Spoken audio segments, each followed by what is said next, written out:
শিক্ষা এবং চিকিৎসার জায়গাটাতেও বেহাল দশা। এক এক সরকার আসে, এক এক কারিকুলাম পরিবর্তন করে, তারপর শিক্ষার নৈতিক জায়গাগুলোতে পরিবর্তন করে। এই এমন একটা হযবরল অবস্থা বা ব্যবস্থার মধ্য দিয়ে একটা দেশ যাচ্ছে। এখানে ধর্মীয় শিক্ষক নিয়োগের ব্যাপারটি কেন গুরুত্বপূর্ণ হয়ে দাঁড়ালো, আমি যদি তর্কের খাতিরে মেনেও নেই যে আমাদের যে দেশে আমরা বসবাস করছি এটা সম্পূর্ণ একটা সেকুলার দেশ। এখানে সেকুলার চিন্তাধারা থেকে শিক্ষা প্রতিষ্ঠান চলবে বা দেশের সকল সেক্টর পরিচালিত হবে। তর্কের খাতিরে মেনে নেওয়ার পর যে ব্যাপারটা দাঁড়াবে যে একজন মানুষের মৌলিক অধিকারকে, মৌলিক চাহিদা হিসেবে ধরা হয় অন্ন, বস্ত্র, বাসস্থান, শিক্ষা, চিকিৎসা। এগুলো প্রাথমিকভাবে মৌলিক বিষয় হিসেবে ধরা হয় এই 5টা বিষয়কে। তো আমরা যে দেশে বসবাস করছি, স্বাধীনতার 53-54 বছরের মাথায় এসে এই দেশটায় সরকার পরিবর্তিত হয়েছে, নীতি নির্ধারণী শ্রেণীর পরিবর্তন হয়েছে, সংবিধানে নানান সংশোধন এসেছে, শিক্ষা প্রতিষ্ঠানের কারিকুলামে সংশোধন এসেছে। দিন শেষে যে ব্যাপারটা দাঁড়াচ্ছে যে দেশের এখন প্রায় 20 কোটির মতো নাগরিকের অন্ন, বস্ত্র, বাসস্থান, এই যে প্রথম যে জিনিসগুলো না হলে একজন মানুষ সে সাধারণ নাগরিক শ্রেণীর কাতারেই পড়বে না, সেই জায়গায় অন্ন, বস্ত্র, বাসস্থানের বৃহত্তর একটা ঘাটতি, যেটা যোগান দেয়া সুষ্ঠুভাবে মানুষের কাছে এই পরিষেবাগুলো পৌঁছাতে সবগুলো সরকারি ব্যর্থ। তারপর আসছে শিক্ষা এবং চিকিৎসার জায়গাটাতেও বেহাল দশা। এক এক সরকার আসে, এক এক কারিকুলাম পরিবর্তন করে, তারপর শিক্ষার নৈতিক জায়গাগুলোতে পরিবর্তন করে। এই এমন একটা হযবরল অবস্থা বা ব্যবস্থার মধ্য দিয়ে একটা দেশ যাচ্ছে। তো যেই জায়গাটাতে মানুষের মৌলিক চাহিদা এখনো পর্যন্ত পরিপূর্ণ যোগান দেওয়া সম্ভব হয়নি। বছরের শুরুতে 1 তারিখে যেখানে শিক্ষার্থীদের প্রত্যেকের হাতে নতুন বই পৌঁছে যাওয়ার কথা, সেটা পৌঁছানো সম্ভব হয়নি।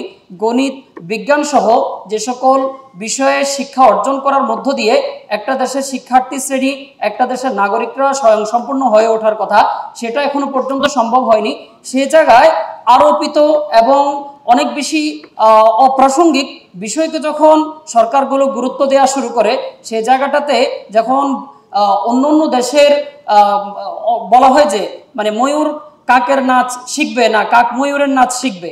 এখন বাংলাদেশের মতো বাংলাদেশের সরকারগুলো যখন চোখ বন্ধ করে অন্য দেশকে নকল করতে যায়, অন্য দেশের শিক্ষা কারিকুলামকে নকল করতে যায়, তখন তাদের পেছনের দিকে ফিরে তাকিয়ে দেখা দরকার যে ঠিক যে দেশটাতে আমরা বসে পরিচালনা করছি এই দেশের মানুষগুলো কেমন, এই দেশের মানুষগুলোর মানে মনের চাহিদাগুলো কি, তারা কি চিন্তা ভাবনা করে, তাদের ধর্মীয় পার্সপেক্টিভ থেকে তাদের আত্মপরিচয় কি, এই বিষয়গুলো না দেখে যখন ঠিক অন্ধ অনুকরণ করতে শুরু করে, তখনই তারা সঙ্গীত, নৃত্য, কলার মতো বিষয়গুলোকে আরোপিতভাবে চাপিয়ে দেওয়ার চেষ্টা করে, সেটার জন্য শিক্ষক নিয়োগের চেষ্টা করে।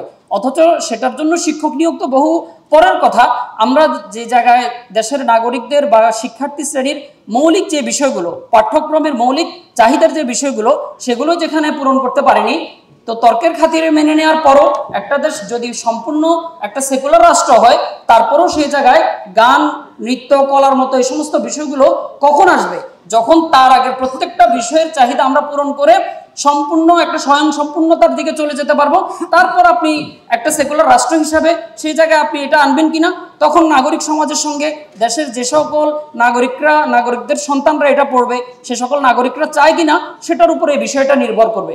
তা আমরা এটা আজকের যদিও দাবিটা হলো ধর্মীয় শিক্ষক নিয়োগের দাবি, কিন্তু আমি এই দাবির সপক্ষে বা এই দাবি নিয়ে আগের বক্তারাও বলেছেন, পরের বক্তারাও বলবেন, আমি এই জায়গায় এমন একটা প্রশ্ন রেখে যেতে চাচ্ছি যে যদি ধরেও নেই যে এখানে কোনো ধর্মীয় আলাপ আসবে না, এখানে কোনো কোরআন হাদিসের বয়ানও আসবে না, এখানে কোনো হুজুররাও বক্তব্য রাখবে না, শুধুমাত্র একটা দেশ যে দেশে মানে যদি সেকুলার নাগরিকরাই বসবাস করে, তারপরেও সেই দেশে গান, নৃত্য, সঙ্গীতের মতো বিষয়গুলো কখন আসতে পারে, কখন সেখানে সেটার প্রাসঙ্গিকতা গড়ে উঠতে পারে।